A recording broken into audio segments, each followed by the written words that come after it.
Good morning guys. Dito pala tayo sa harap ng bahay ko. Papakita ko sa inyo yung dwarf na nyug na 3 years, eksakto 3 years, bumunga na. At bago yan, shout out pala kay Tristan Papio ng Bayangbang Pangasinan at sa team Shimbot yan, sa Bayangbang Pangasinan. At kay Van Aris Sabado sa Barangay Kapantulan, Sual, Pangasinan. At kay Jimar de la Cruz ng Bulacan. Shout out sa inyong lahat dyan. At kay Ayesha Ramirez ng Nueva Vizcaya. Shout out sa inyong lahat dyan. At sa Santa Cruz, Ilocos Sur. Shout out sa inyong lahat dyan. At kay Kid na laging nanonood ng video natin guys. Yan, shout out sa iyo Kid. At sa boss ko, si Engineer Jocelyn Alam. Yan. Engineer, shout out sa inyo dyan. At ito pala guys, papakita natin yung nyug na mababa lang, bumunga na. Ayan. Pakita.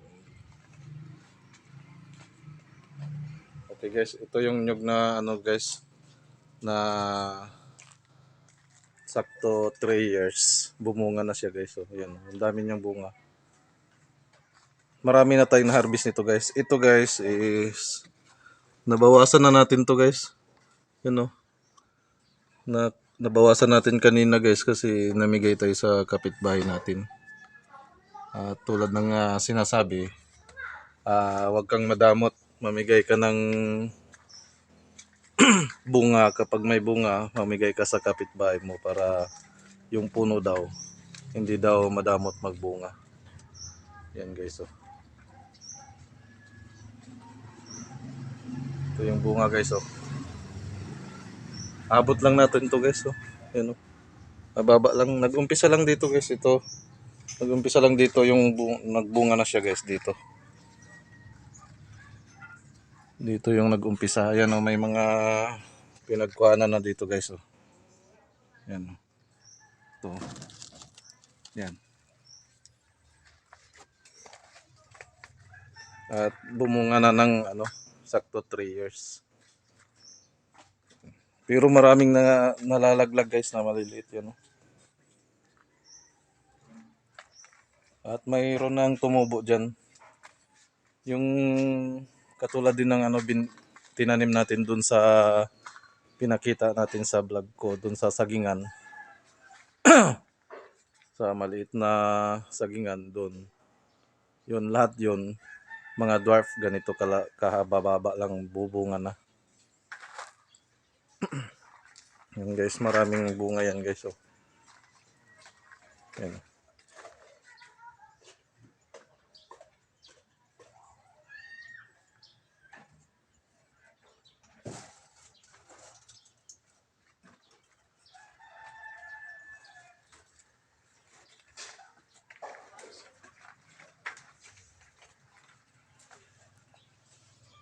Yan guys. Meron din pala tayong dito guys, miracle fruit. Yan, marami na tayong nakuha dyan. Pinahingi lang natin. Hindi naman natin alam iluto yan. Dalawa pala yung nyug natin dito guys. Ito yung isa, yung nabili natin doon sa nabili natin sa Lingayen.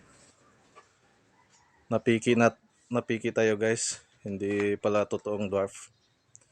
Yung nabili natin doon sa Lingayen Beach. Halos na una to guys ng buwan lang. Tinanim natin to ng May 5. 2018. Hindi pa bumunga. Ito guys, itinanim natin ng September 2018. Yan, nauna pa siyang nabunga. Marami siyang bunga guys. Marami na tayong nakuha dyan. Yan. May piki din pala guys, kaya pinapakita ko lang sa inyo. At para alam nyo, mag-ingat kayo sa pinagbibilhan nyo.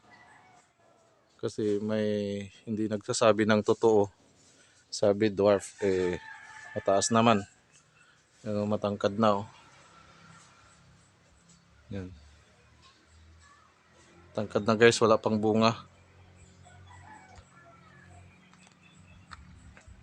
Yan. Meron pa tayo doon na pangtanim guys, oh. Dwarf din yan. May pangtanim pa tayo doon sa taas. Bali, almost 100 na puno na yun doon guys. Yung may tanim natin doon sa sagingan. Kasi yun ang ano guys, ipangpalit natin sa sa saging. At pagka namunga na yung nyug doon, hindi na tayo magtatanim ng saging guys. Nyug na lang. Kasi mahal ang nyug dito sa Pangasinan. Ganyan ang kababa yan guys, oh. Halos kasing tangkad lang ng drum. Yan, oh.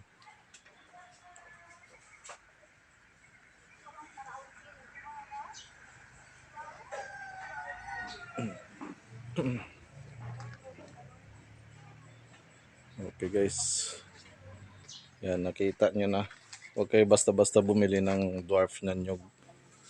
Kasi hindi nyo alam yung tunay ba na dwarf o hindi.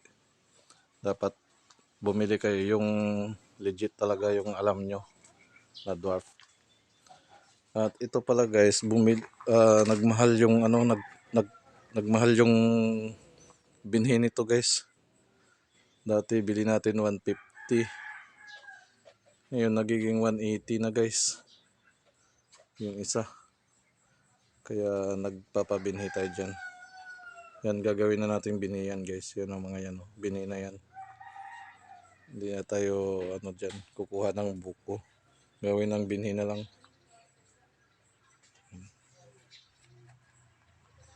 Okay guys, hanggang dito na lang muna. At maraming salamat sa panonood. At sa binigay nyong suporta sa maliit na vlog natin. Ayan.